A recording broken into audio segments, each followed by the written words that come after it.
changing out there. There's a storm coming, Harry. Just like last time. Voldemort is back. Sides have been drawn, and a great storm is coming. He wants to build up his army again. If Voldemort's building up an army, then I want to fight. Like a click of a switch, the rules have changed, and Harry Potter is thrust headlong into his greatest adventure yet. We're forming some sort of wizard army. If they can do it, why not us? With cryptic visions and flashes from the past, mystery pervades every corner of our story. Lord Voldemort transferred some of his powers to you the night he gave you that skull. Where are we headed, and what don't we know? Let's look back through each of Harry's adventures and search for clues. One thing we know, things are very rarely as they seem. A hard look to the past may show Harry his clearest path to the future. You're a great wizard, Harry.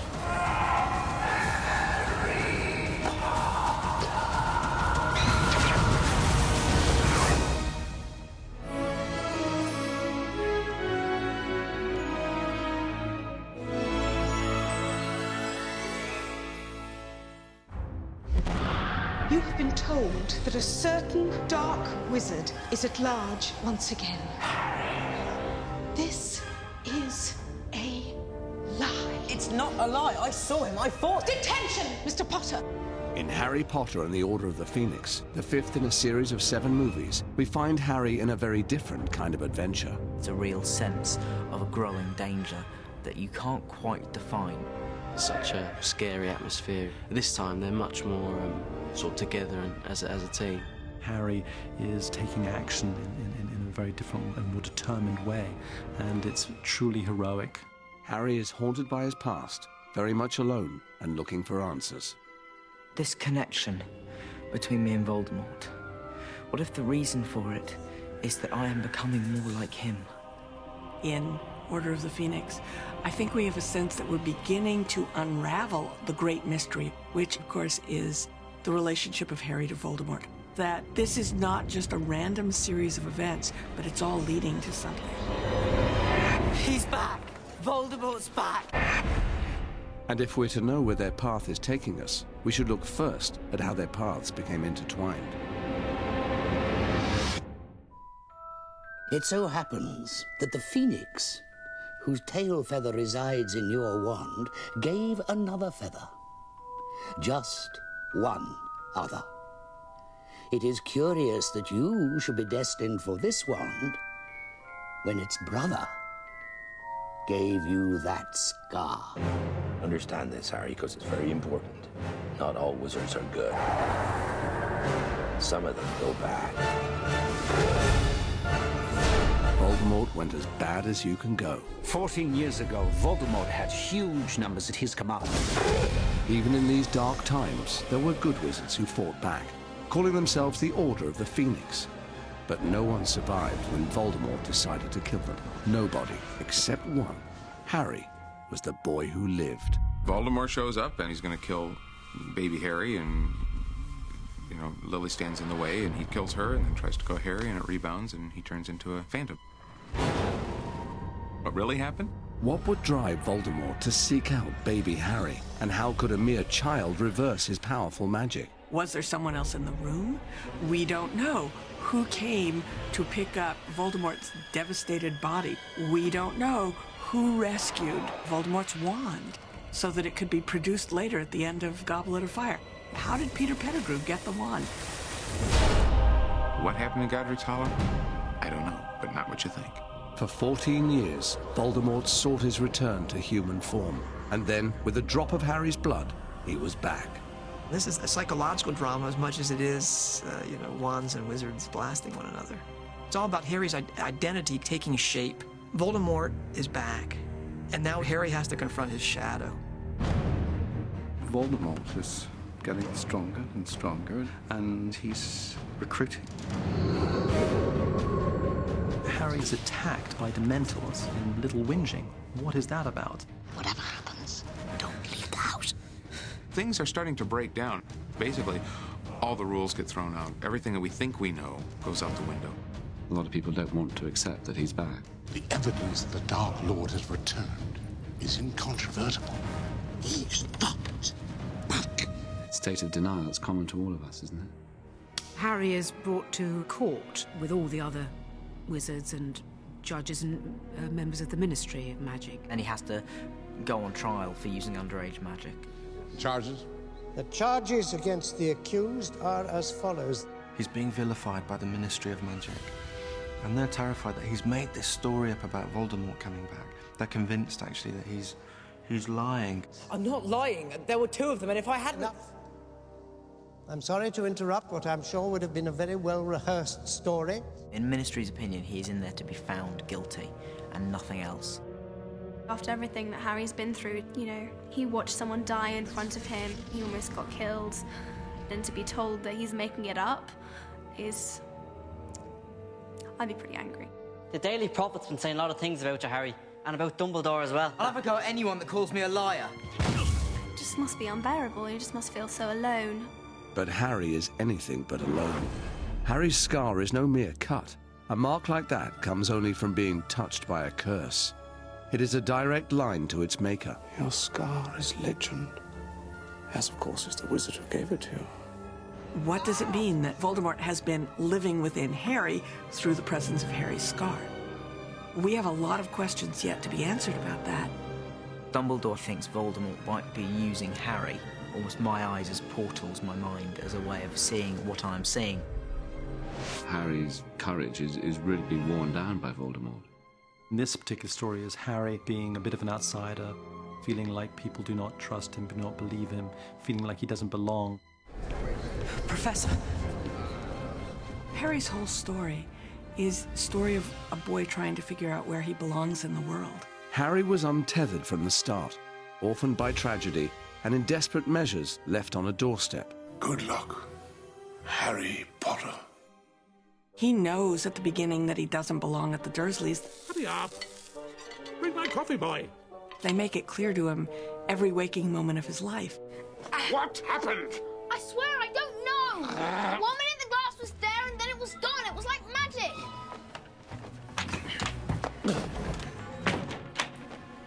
There's no such thing as magic.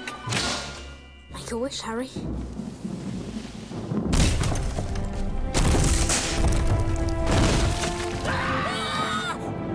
Sorry about that. And then along comes Hagrid and says, no, you belong in the wizarding world. You're a wizard, Harry. I'm a what? A wizard. And a thumping good one, I'd wager. You're the boy who lived. He has this mysterious connection to Voldemort through the scar, through the matching wands. Once he's at Hogwarts, where does he belong? Where to put you? Not Slytherin. Not Slytherin. Not Slytherin, eh? Are you sure? You could be great, you know. It's all here. He speaks Parseltongue, like Slytherins. Salazar Slytherin, he could talk to snakes too. Now the whole school's gonna think you're his great-great-great-grandson or something. But I'm not. He can't be. He lived 1,000 years ago. For all we know, you could be. He's got this mysterious connection to the greatest Slytherin of all time. And yet he's in Gryffindor. I was just wondering if you put me in the right house. Yes, I stand by what I said last year. You would have done well in Slytherin. You're wrong. But if Harry questions where he belongs, where does he find the strength to fight back? From within. You know, this is very advanced magic, well beyond the ordinary wizarding level. I'm sure. But in order for it to work, you need to think of a memory. A memory, a very happy memory, a very powerful memory. Expecto Patronum!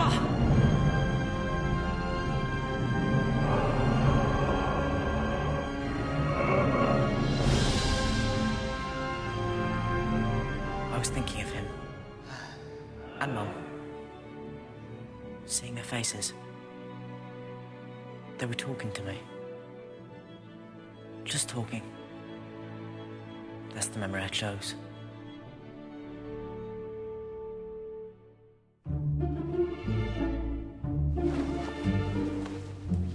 Whoa! My body's gone! In the magical world of Harry Potter, people can be invisible, or transfigure into animals, or shapeshift into each other. Bloody hell. We still sound like ourselves. If anything is possible, what else is not as it seems? Ridiculous! The whole series is throwing you for a loop. Is making you think you believe something, and then leaving you in a place where not only do you not have it figured out, the stuff you knew wasn't right either. Bartemius! Not trying to lure Potter into one of the Ministry's summer internships, are we? Last boy who went into the Department of Mysteries never came out. In each one of the stories, we meet someone whose identity is hidden. That what seems to be true on the surface isn't what's true at depth. You have to be asking yourself, are these people who they seem to be? Who is that? That man? Who is that? Who is... That is Sirius Black, that is. He's a murderer. Sirius Black is this evil, nasty, bad character. He is coming and trying to kill Harry in the middle of the night. He's here! Somewhere in the castle! Sirius Black! They have to put dementors around the school, which are truly horrible things, to defend the school against Sirius Black. I mean, that's how awful this character is made to appear.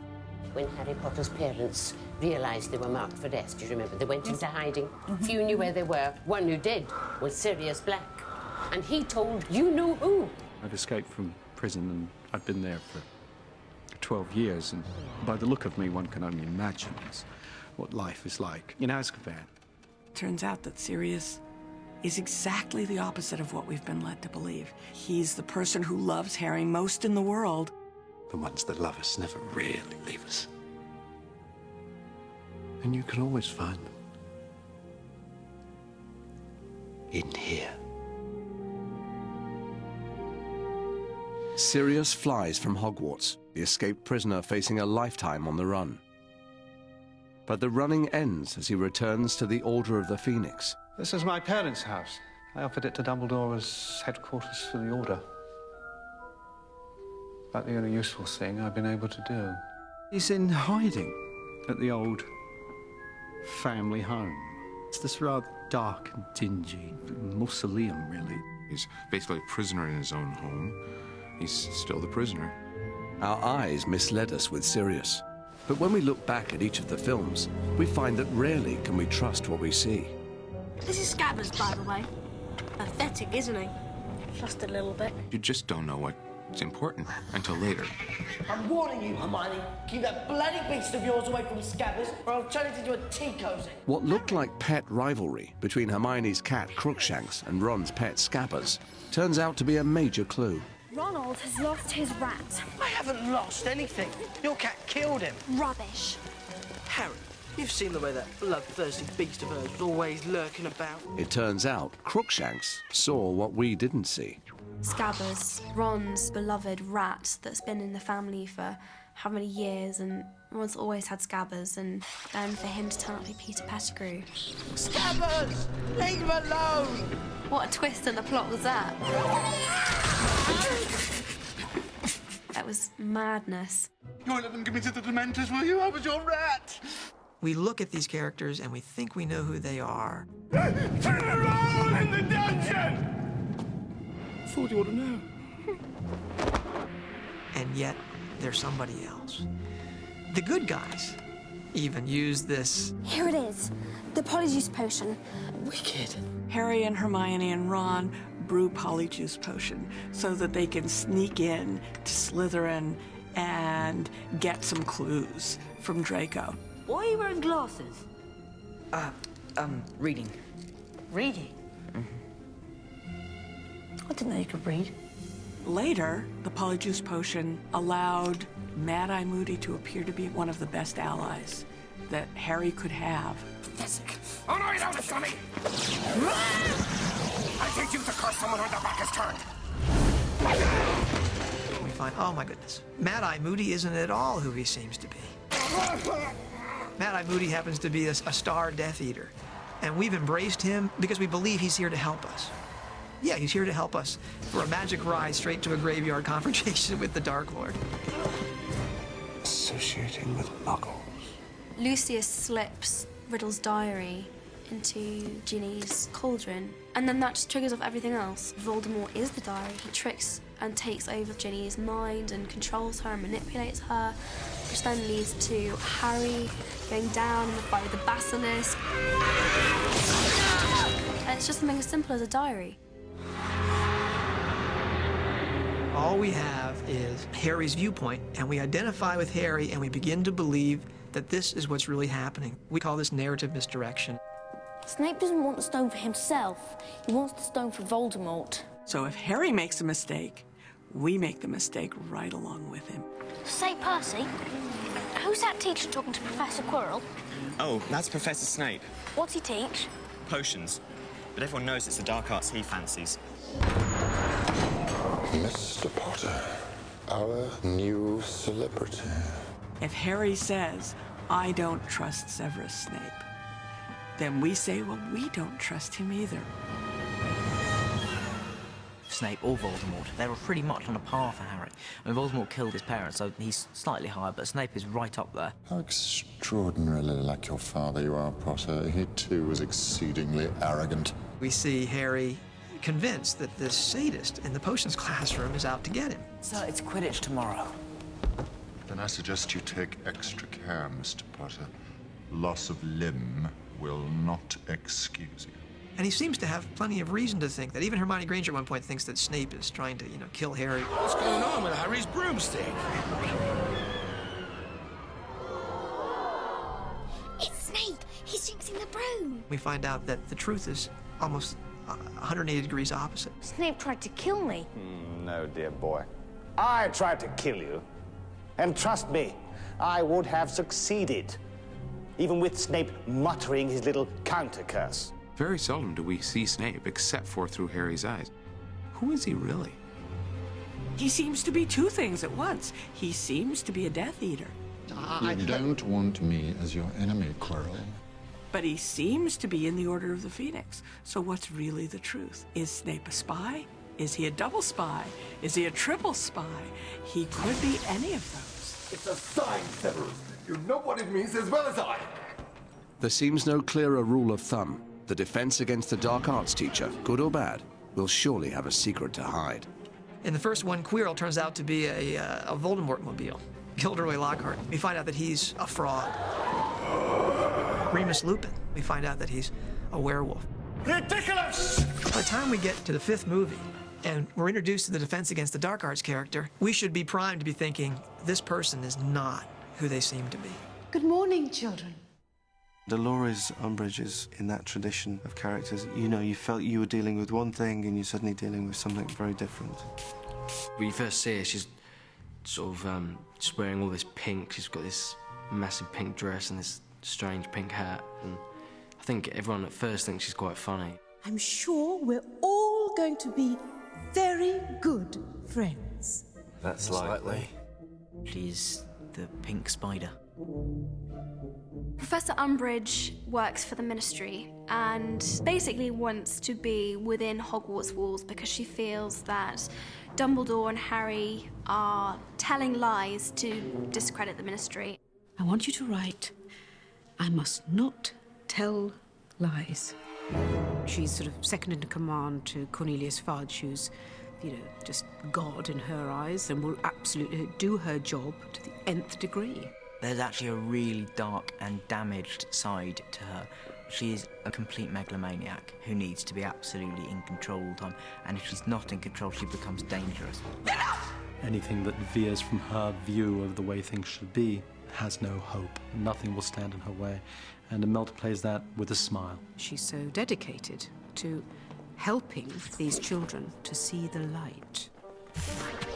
Or to see the pink, I think. I see her as a genetic splice between Doris Day and Freddy Krueger.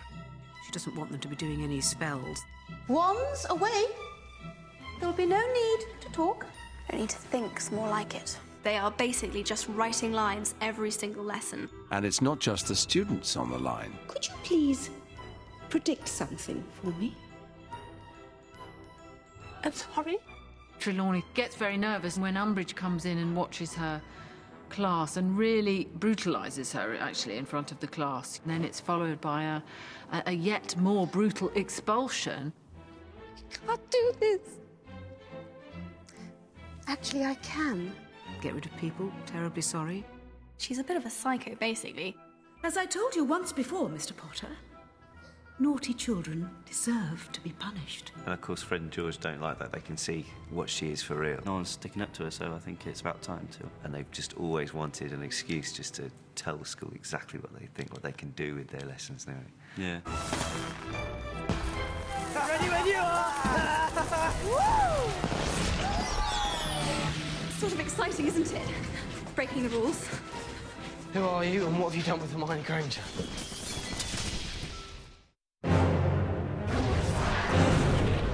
In Harry Potter and the Order of the Phoenix, a mysterious link to Voldemort weighs heavily on Harry. Haven't you always wondered what was the connection between you and the Dark Lord? Harry's obviously got that potential for evil inside him. Shut up!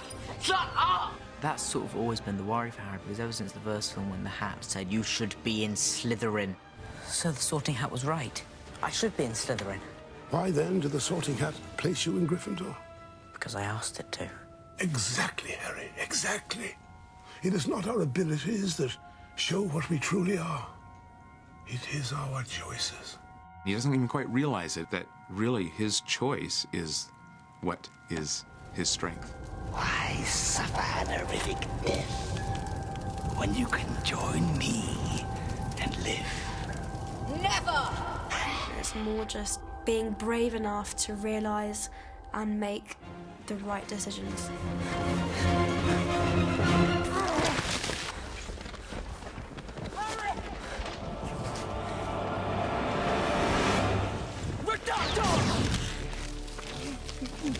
But the obvious choice is not necessarily the right choice. You sold James and Lily to Voldemort, didn't you? The Dark Lord. You've no idea the weapons he possesses. Such obscenities. What would you have done? I would have died! I would have died rather than betray my friends! You should have realised, Peter, that if Voldemort didn't kill you, then we would! Together! No! Harry saved Peter Pettigrew's life, and now Peter owes him. Peter has a life debt to Harry. That could be a handy thing for Harry later, to have someone in debt to him who has access to Voldemort. Voldemort may be after something. Something he didn't have last time. In this film, there's the fear something might have gone wrong in his head. The Dark Lord failed to acquire it. Oh, thank goodness. And next we need... Look at me! What's happening to me? There is such a relationship with Voldemort, such a connection with him, that he thinks this sense of evil must be stronger in him than it is in other people. But I think Sirius is the person who really helps him through that. I just feel so angry all the time. You're not a bad person. You're a very good person who bad things have happened to. Harry feels a lot of shame and a lot of guilt, and we all know what that's like and what that can do to us. The killing curse. Only one person is known to have survived it, and he's sitting in this room. He really is set apart from everybody else in the wizarding world. It's not just choosing where he belongs, it's will he choose to meet his destiny, the destiny that was prophesied for him before birth. Dark and difficult times lie ahead.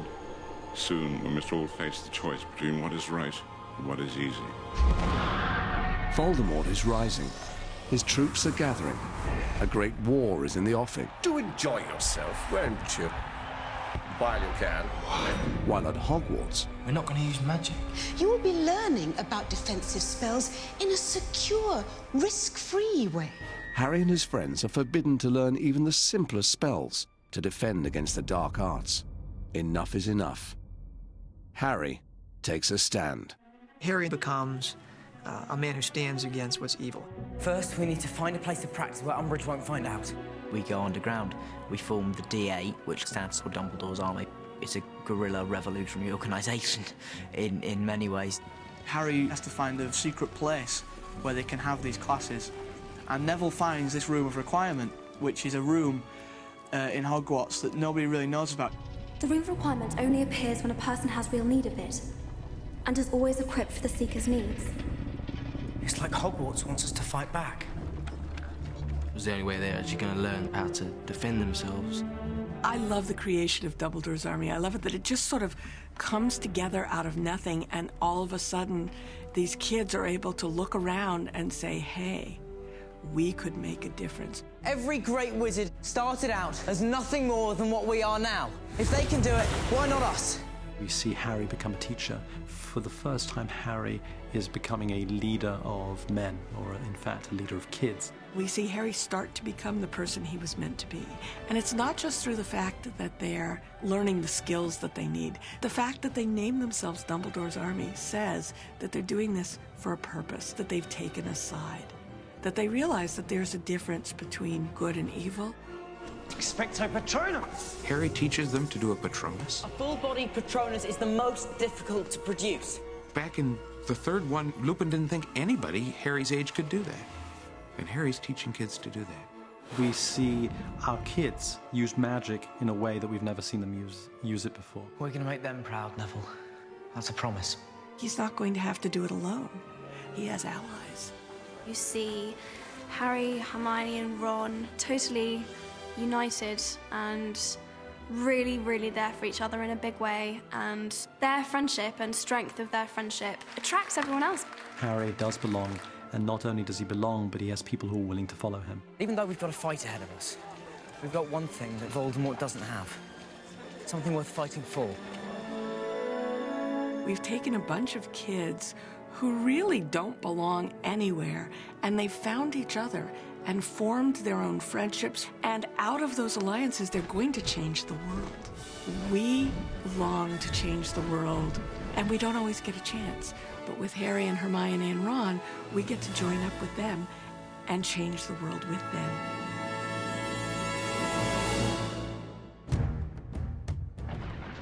In Harry Potter and the Order of the Phoenix, we find that characters are often not as they seem, but also sometimes not as they have been judged. It's one of Joe's perennial themes, really, that you can't judge a book by its cover. Sometimes things that feel familiar and lovely can have a dark underside. Are you going to kill me, Harry? And things that are horrible and that you judge quickly, there can be something more to them.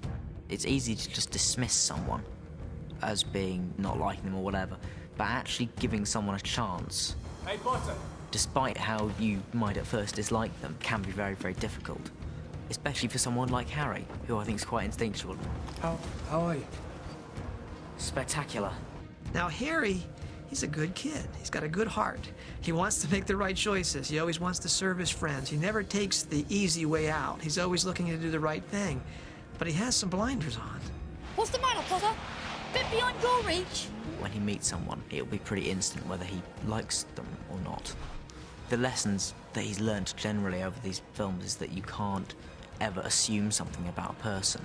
And in first place, Slytherin House.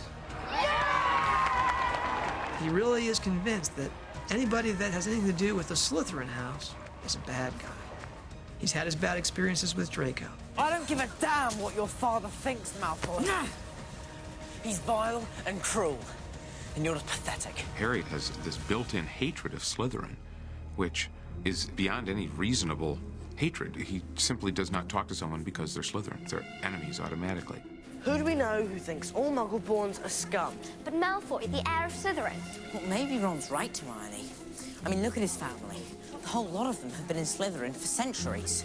One of the major themes we see in all the films is about the evil of prejudice. Harry is a walking example of that. On the other hand, he's the example of that starting to break down. He is the one that puts Dumbledore's army together, which has 3 of the 4 houses all together. I'm okay. Draco will say horrible things about Ron because he's poor. You see, Weasley, unlike some, my father can afford the best. We see horrible things said about Hermione because she's a mudblood. Enemies of the heir, beware. You'll be next, mudbloods. Draco represents more than just a bad, mean kid. He represents the meanness of that intolerant attitude in Harry's life. I got a real treat for you today. A great lesson. God, this place has gone to the dogs. Wait until my father hears that Dumbledore's got this oath teaching classes. Shut up, Malfoy. The prejudice that's built into the world as it is now is its greatest weakness and is what Voldemort uses. Get out! It's the Death He is constantly working on distrust between different wizards. This castle will not only be your home this year, but home to some very special guests as well. Why did Dumbledore insist that they have a Triwizard Tournament? Because he knew that the only way they were going to defeat Voldemort is if he can start to gather good people together and try to get over the prejudices which are leaving the wizarding world ripe for Voldemort and his philosophy. Voldemort's philosophy, which comes down to every man for himself, you're only alone. Love is an irrelevance. Shall I divulge how I truly lost my powers? It was love. But no matter, things have changed. The filters that we look through, the beliefs that we hold in our heart, largely determine how much we really understand. The glasses that we wear, these will restrict us. Hey, read the badge part. Could I have a word? Maybe the big problems that they have to overcome in order to eventually have a victory over Voldemort is a victory over their own prejudices. And I know people have taken that idea and said, well, then somewhere along the line, there's got to be a reconciliation between Draco and Harry. And though the wizarding world is a place where the oddest and quirkiest misfits find a home, even here, there are some that seem to be rejected by all. Everyone that says Luna Lovegood. One of the wonderful Ravenclaw characters, Luna Lovegood, is chastised as being loony. Luna Lovegood is very eccentric, and she believes in all these creatures like Nargles that don't exist, but she's convinced they are. And all the kids kind of give her a wide berth because she's completely off the wall. The closer you get to her, though, you suddenly start to appreciate that she's actually talking a lot of sense. She is a glorious spirit, very comfortable with who she is, very much inhabits her own world. She's comfortable being on her own and dreaming. She kind of floats along through life. Everyone thinks she's a bit silly, but she's not. She's really clever. Well, if I were you-know-who, I'd want you to feel cut off from everyone else. Because if it's just you alone, you're not as much of a threat. She's, in a way, the most perceptive of the characters. She sees things that nobody else can see. If you take in the prejudice of the world against her, you'll miss out on all those things. She's lost one of her parents. Harry's drawn to her because he feels they're sort of kindred spirits in a way. It's a strange bond between Harry and Luna. They're both outsiders. Luna introduces Harry to another group of outsiders, the magical creatures known as Thestrals. You're not going mad. I can see them too. Thestrals can only be seen by people who've seen death, and it's quite intimidating and quite scary. And then later in the forest, Luna introduces him to them properly. They're quite gentle, really, but people avoid them because they're a bit different. If you can imagine the apocalypse, they look like the type of things that the four horsemen would be riding. They are like the horses of death. When you look at them quickly, they're really scary. They're kind of dark and devil-like and spooky. And then when you get up a little bit closer, they're not that at all. They're actually quite beautiful and elegant and graceful and wonderful. In fact, when they spread their wings. Another character ready to spread his wings is the oft-forgotten, much maligned Neville Longbottom. Hi, guys. Hey, Neville. Neville starts off as really this sweet doofus who can't do anything right. He can't remember things. He can't do well in his classes. Expelliarmus! He can't use a wand well. He's just not a very good wizard.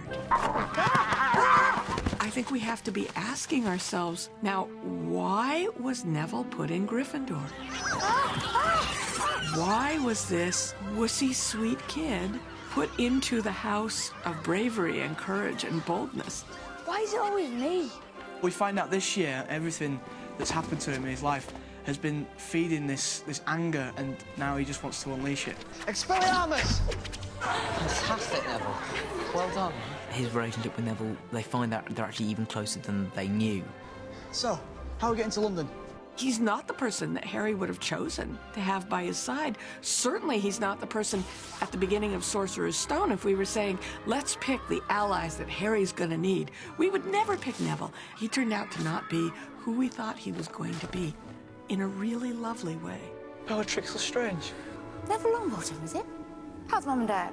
Better now they're about to be avenged. I think we get to see ourselves in the misfits of the world and get to say, you know what, it doesn't matter if I'm not the richest, prettiest, most powerful, smartest, most influential. What I do matters.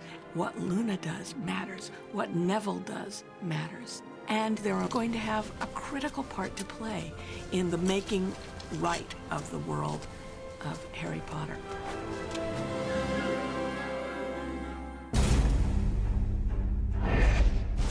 Voldemort wants to build up his army. The Dark Lord approaches. If Voldemort's raising an army, then I want to fight. Throughout Harry Potter and the Order of the Phoenix, we find Harry propelled inexorably towards a clash with the forces of evil. Things become more scary when you can't put a name to them. We know it's Voldemort, but we don't know when it's going to happen, or how it's going to happen, or what form it will take. He really is out there, isn't he? There's a sense of mounting tension, of a war actually being very, very imminent. How can Harry possibly defeat Voldemort? Voldemort is the greatest wizard of the age. Dumbledore says Voldemort knows magic that he doesn't know. Harry's in big trouble. And you just know that when it comes down to some final confrontation at some point, it's not going to be because Harry's good at Quidditch. I mean, that got him a dragon egg, but that's not going to beat Voldemort. At some point, it's got to be something in Harry himself. Dear Mr. Potter, you are hereby expelled from Hogwarts. In Harry Potter and the Order of the Phoenix, we find Harry stripped of the things he values most. He's lost respect within the wizarding world. He's lost respect within Hogwarts. Professor Dumbledore.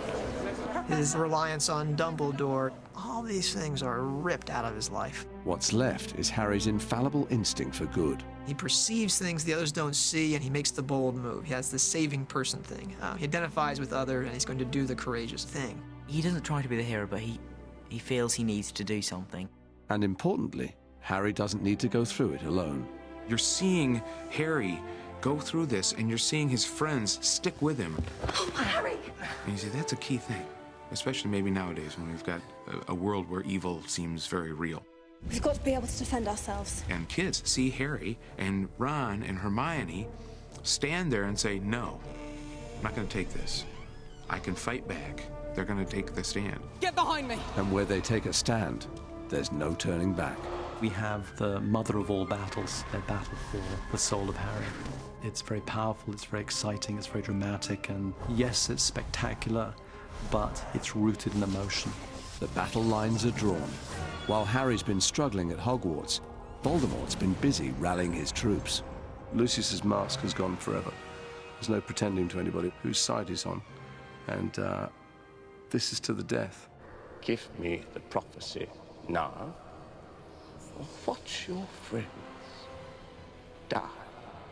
Lucius gets nastier and nastier, so it's kid gloves off this time. And I'm about as unpleasant as I'm likely to get. Why did Voldemort need me to come and get this? You dare speak his name? You filthy old blood! Bellatrix Lestrange, played by Helena Bonham Carter, and who's this really eccentric, dangerous witch, mad woman, spent years and years in Azkaban. She's gone really fruity and crazy, and she comes out and she likes torturing wizards. She is a sadist, and she does get joy out of causing pain, and the Crucio curse is one that she just loves. I was really keen that we never took a straight line with Bellatrix, and so Helena's did some really crazy stuff. Because she's in prison for 14 years, there's a dilapidated quality to her. She was once intensely glamorous and very beautiful, but is sort of gone to seed. On the side of good is a ragtag bunch of wizards, the Order of the Phoenix. I wanted you to have this. Original Order of the Phoenix. The Order of the Phoenix is an organisation which Dumbledore set up 16 years ago and had the task of defending the world against Voldemort, and got incredible sort of emotional value for Harry, I think, because both his parents were members. It's your turn now. At the heart of the Order is Harry's godfather, Sirius Black. Sirius, he's a little bit reckless. What's life without a little risk? Likes to live dangerously. With Mad-Eye Moody. Moody is slightly mad, but it's... but at the same time, he does feel evil very clearly. Not here, Nymphadora. Don't call me Nymphadora. And a new recruit, an irrepressible young witch, Nymphadora Tonks. She's the youngest person in the Order of the Phoenix, but she's very, very good at spells. I mean, she's very good. When at last the tension explodes, the mysteries unravel deep in the Ministry of Magic. We have a big wand battle, and we've not seen that happen before. Rictus Emperor! We've seen people training with wands at Hogwarts. We've seen Voldemort and Harry at the end of number 4, but this is the time that you get to see some Olympic-level ninja wandage. David Yates did say, when the Order of the Phoenix battle the Death Eaters, I want it to be like nothing anyone has ever seen on screen before. I don't want it to be neat. I want it to be messy and anarchic and quite violent. There's an art to selling a good fight. Making it look real, of course, and truly angry and aggressive, but also shaping it, a good fight. You know, it has its own story. Don't fight him, Harry. You can't win. More than just a spectacular fight, this is a battle for Harry's soul that neither he nor Voldemort can afford to lose. What was really impressive was that David Yates, I think, and Dan had worked together to really bring out the inner battle that's going on in Harry, the inner war of uncertainty. You will lose everything. Voldemort may have the followers and may have the power and weapons, but ultimately, he will never have what Harry has, which is the people who surround Harry, whatever happens, they will stand by each other. Harry has that one thing that Voldemort doesn't have. Love. Perhaps love is Harry's most powerful spell. For the boy who didn't know where he belonged, we find him surrounded by friends who will stand by him at any cost, unconditionally. It's about friendship and loyalty and everyone coming together. You'll be okay, Harry. You're a great wizard. Not as good as you. Me, books and cleverness. There are more important things. Friendship. And bravery. They've known each other for like 5 years now, and they've been through quite a lot through the years. You just really get that feeling of real sort of friendship between them all, and they're just really good mates now. Well done, everyone. Great work. He is a hero, and he is a really good person. When he's caring for a large group of people, that's him at his most comfortable. The stakes are higher for Harry, the mysteries ever deeper. But through it all, he knows that he has an army of friends in his corner, and together they'll rise to the challenge. They always do. You won't last 2 seconds if he invades your mind. I'm not weak! Then prove it. Let us hope that Mr. Potter will always be around to save the day. Don't worry, I will be.